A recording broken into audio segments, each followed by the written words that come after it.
Voici tous les enfants d'une même famille qui ont été vendus par leur propre père dans une secte pour du succès. Aujourd'hui, ces derniers sont en train de demander de l'aide. Histoire vraie. Voici la jeune fille en question et tous ses frères. Après le décès de leur mère, leur père a commencé à changer de copine comme de sous-vêtements. Mais de ce côté-là, eux, concrètement, ils s'en fichaient.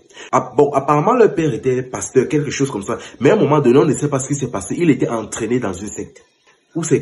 On ne sait pas comment ou c'est qui. Il a été entraîné dans une secte. Et une fois dans cette secte-là, il a vendu ses propres enfants pour du succès. Et vous devriez comprendre, quand on dit vendre quelqu'un, ce n'est pas forcément vendre la vie de cette personne. Ce n'est pas que cette personne doit automatiquement mourir. Quand on dit vendre aussi, c'est aussi souvent dans le cadre de vendre tes chances, vendre ton intelligence, des trucs comme ça. Ça signifie que tu vis, mais tu n'es rien. Tu es une calebasse vide, tu n'as pas d'avenir. Et parfois même toi-même tu le ressens. Et bon, au début, quand leur père les a vendus, ils n'étaient pas au courant. C'est après un certain temps dans leur vie qu'ils ont commencé à voir que rien n'allait. Les études, ça n'allait pas. Le travail, ça n'allait pas. Même quelques années plus tard, ça n'allait toujours pas. Donc, c'est-à-dire, avoir un petit ami, rien. Combien de fois un mari, rien. Il n'était concrètement rien. Et à un moment donné, quand ils ont commencé à sentir vraiment que ça ne donnait pas, ils ont commencé à faire des recherches. Ils ont senti qu'on les avait vendus quelque part en fait. Parce que eux tous, littéralement, ne s'en sortaient pas. Eux tous avaient des problèmes. Tellement c'était grave, moi ils ont senti que c'était mystique. Ils ont commencé à faire des recherches. Ils ont tout fait. Ils sont partis dans des églises, ils ont tout fait. Ils sont même descendus même au village, parler de leurs problèmes à la famille. On les a recommandé de faire le culte des ancêtres, c'est-à-dire ils ont versé l'huile sur les crânes. Ils ont fait tout ce genre de choses en fait. Même jusque-là, rien n'a marché. Et cette dernière précise bien qu'apparemment dans leur famille, là, il y a trop de sorcellerie, surtout du côté paternel, c'est-à-dire du côté de leur père. Après avoir forcé, donc essayer de se libérer de cette sorte de malédiction et tout, finalement, un jour, son petit frère, le cadet, en a eu marre. Il a décidé de confronter son père. Après dans un face-à-face, après dans un violent face-à-face, le père a finalement avoué, il a dit oui, j'ai fait, je vous ai vendu. Maintenant là, cherchez maintenant quelqu'un qui va retirer ça sur vous, qui va retirer le problème là sur vous. Si vous réussissez, je vous donne 5 millions. C'est-à-dire tellement il est sûr, tellement il est confiant de sa sorcellerie, qu'il est prêt à déposer 5 millions. Donc, il est bien conscient que si il réussit à retirer le problème là sur eux, il y aura de graves répercussions sur lui. Il est au courant de ça, mais il met encore 5 millions en prime. Tellement il est confiant de sa sorcellerie. Donc rien que pour leur narguer en fait. Il n'a même plus peur de les avouer qu'il les a vendus et tout ça. Aïe, les familles bizarres. Un vieux dicton, ici chez nous au Cameroun dit, c'est ton propre orteil qui pèse ta chaussure. En ce moment maintenant, cette fille est en train de demander de l'aide. Elle a tout fait.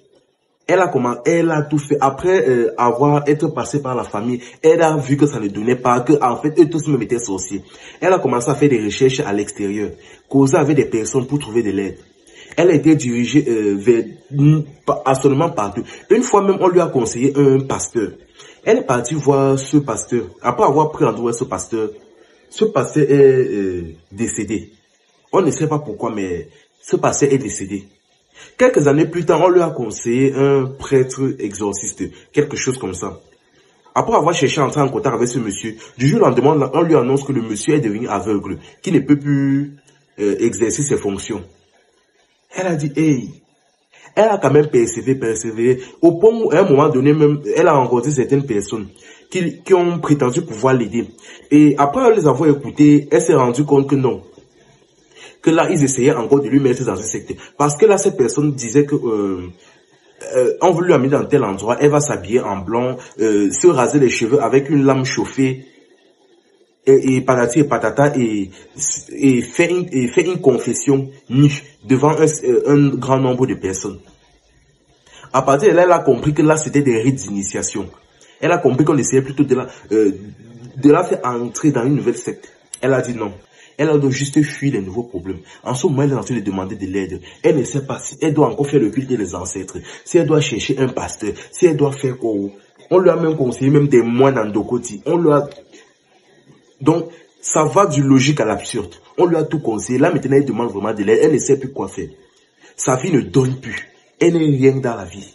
C'est-à-dire, quand tu n'as pas d'étoile, tu n'es rien. Leur père a vendu leur étoile. Quand tu n'as pas d'étoile, tu n'es rien. Tu n'as pas d'avenir. Tu n'as absolument pas d'avenir. C'est-à-dire, l'intelligence, il n'y a rien. L'école, c'est rien. La vie, rien. Le travail, rien. Même le mariage, rien. Un simple petit ami, même, c'est compliqué. Elle demande vraiment de l'aide. Aïe. Comme on dit souvent ici chez nous au Cameroun, c'est ton propre orteil qui pèse ta chaussure. C'est-à-dire, c'est ton propre père qui te fait ça pour son propre succès. Et en plus, le jour où vous le confrontez, il vous avoue et vous nargue en plus. Les familles. Enfin bref, c'était info et amusement. Ici, on s'informe et on s'amuse.